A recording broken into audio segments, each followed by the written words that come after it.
Hello everybody, nice to have you here. Today we'll proceed our series about interesting Adobe App Builder use cases, and today I want to tell you about one of our projects we developed where we decided to go to a builder direction and not to use the more or less standard Adobe Commerce Magento way to extend in the core. And before I will start, please don't forget to subscribe, like the video, and I will jump in directly to the topic. So I draw some nice diagram for you here, and I hope it's nice.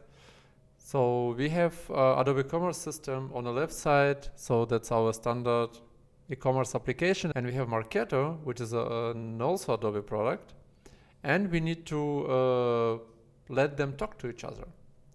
So we have several use cases that came out from the customer, how they want to get the data from the Adobe Commerce to Marketo, and we would need to build a connector to them, and that's how we decided to go with a builder as a connector between them. And I mean, I can tell you we're quite in a good position because there is Marketo team from our side who can extend APIs, who can advise it with different integration points, which was quite easy for us, at least to not have a headache about the target system. So one of the use cases was that we need to export the customer from the Adobe Commerce system to Marketo. One of the options which I described in one of my previous videos about the webhooks been just to configure the webhook to send customer information. But as an API is quite custom, we cannot do it quite easily there, so we went with implementation of a builder.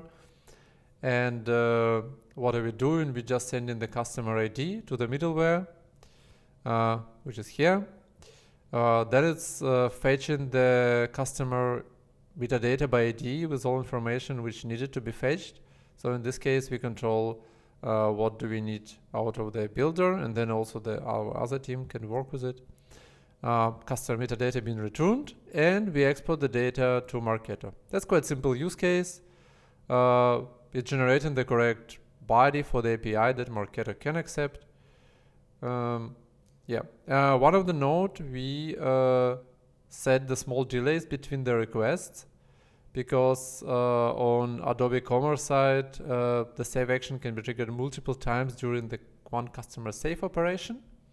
And then it will send the same metadata and the same request in like milliseconds in difference between the request to the target system, which caused some trouble for us. So we decided to make a small delay between them. By the way, one interesting point about the delays between the requests. We faced one use case which I'm not seeing so often, but so you can imagine it doesn't matter which software you are using, there is some time always needed before it's receive the data, then saving it and then return you back, let's say customer ID, product ID, whatever, so the ID of the object. And we face it with Marketo in case of saving the customer information, which was somewhere here, it was here. The customer been saved several times, so the system sends, let's say 3 times customer save trigger, which is the same body. So one way you can check that body is the same and then just send only one of them on the next step. So you don't need to have multiple in the same time. You can also, as they're coming into the batches, check by ID, for example, of the customer. If it's a registered customer, then send the last request. So try to minimize the flows. That's always a good practice to send as less requests as possible for to not overload the system and make everybody happy. If you haven't done it yet, or if you haven't done it at all, that's what's happened to us first. Only after that we align some changes. So the target system, when it's received almost 2 customer save requests at the same time, you can imagine that first request is coming in, system starting to save it, then the second request coming in, and system also started to send it. So the system has an built-in functionality to check if the customer already exists, let's say by the email address, and then if it exists, it's creating it. If it's not exists, it's updating it. But as customer is a new one, and it received 2 requests at the same time, the validation if customer email exists throw false in both times because there was 2 small timestamp between the request and the system was not able to save the object so fast. So that's caused us to duplicate it of the content in the target system, because when the third request comes in several seconds later, it's all fine because object is already saved in persistent storage. That's quite interesting use case. So yeah, in this case, we added some delays between requests, so we'll be sure the target system could process them correctly, but just be aware of this. Maybe you will have it somewhere in your integrations. So use case number 2. The same project, but in this case, we need to export abandoned shopping carts to the third-party system, to Marketo. One disclaimer, do you know when Adobe Commerce mark cart as an abandoned cart? You write directly. So directly you place product to the shopping cart, you can already fetch it from abandoned cart endpoint, and it will be available like really seconds after the user placed product to the shopping cart, which is quite strange for me.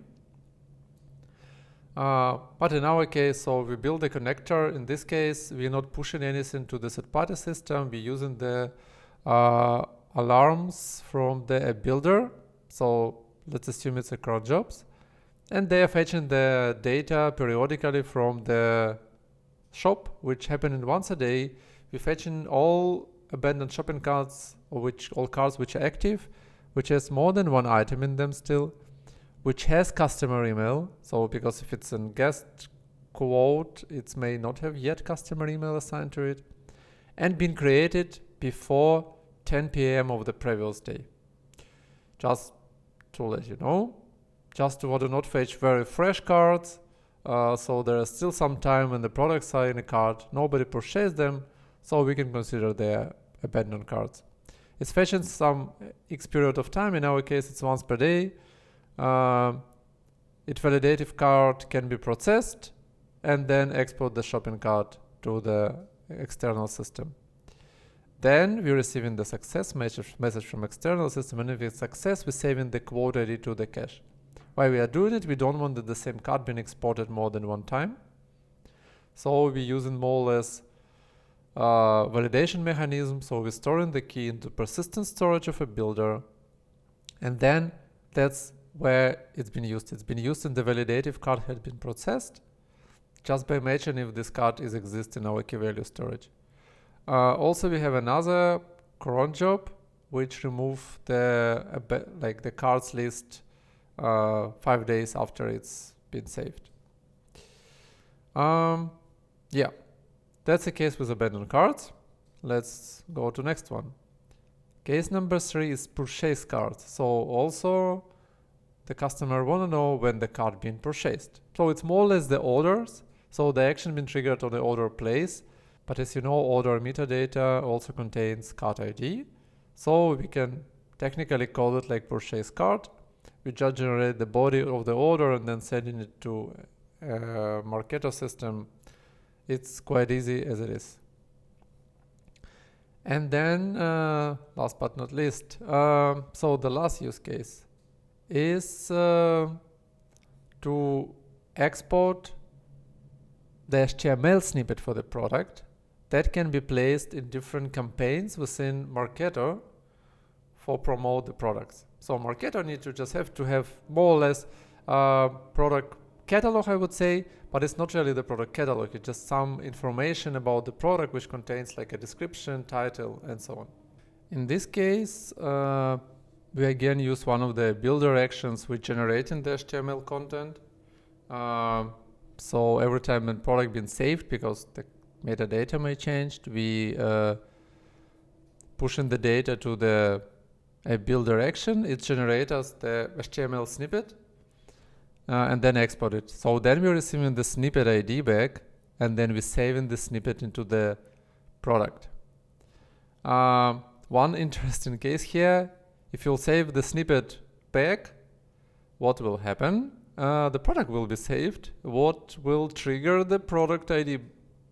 Again, the HTML will be generated. Again, snippet will be posted. ID will be received. will be saved, and you can imagine that it will come into the infinite loop. So in this case, we have a validation that's checking if the snippet ID was already presented before we're not pushing the data out. Yeah, and that's basically it. It's quite small use cases, which again, I just wanted to highlight that we used a builder instead of modificated Magento for that. Maintenance costs quite low, quite easily built. Everybody can jump in and proceed to work on it. And if you're updating Adobe Commerce system, you don't need to take care about those implementation. And that's already started to feel like quite positive for us, because the more we implement in a builder, the less our update costs. Basically it. Hope you like it. If you like it, don't forget to like. And see you on the next videos. Bye bye.